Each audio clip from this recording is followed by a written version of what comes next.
Seorang ASN dan seorang kontraktor di Tulungagung ditetapkan sebagai tersangka oleh Kejaksaan Negeri setempat dalam kasus dugaan korupsi pengadaan gamelan untuk sekolah. Kerugian negara yang ditimbulkan dalam kasus tersebut disebut mencapai 632 juta rupiah.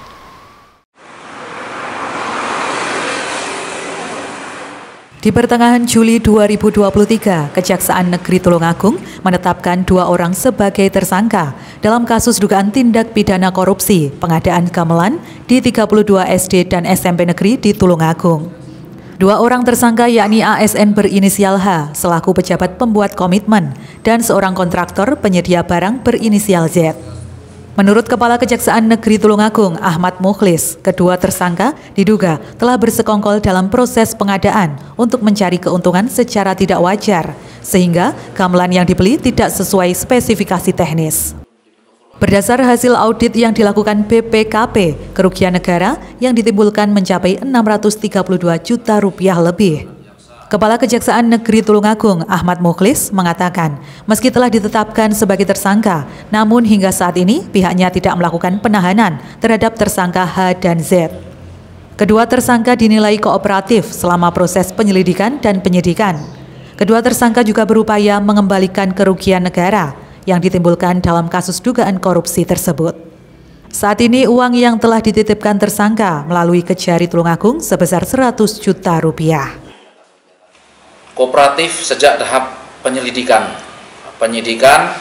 maupun ketika ditetapkan sebagai tersangka. Nah, ditetapkan sebagai tersangka kan bisa prapit tuh sebenarnya.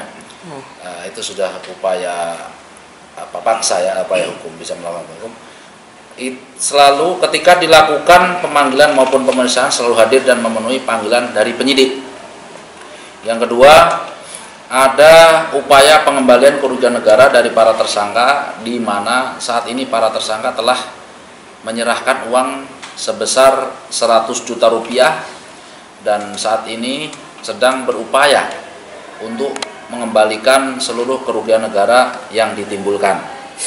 Terkait alasan teknis penyidikan, di mana alasan teknisnya kenapa kami belum melaksanakan penahanan juga, bahwa tim penyidik pada saat ini masih melakukan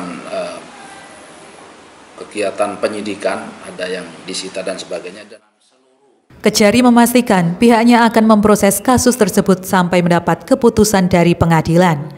Kedua tersangka dijerat dengan pasal 2 ayat 1 subsidiar pasal 3 Undang-Undang Nomor 31 Tahun 1999 yang telah diubah dengan Undang-Undang Nomor 20 Tahun 2001 tentang pemberantasan tindak pidana korupsi.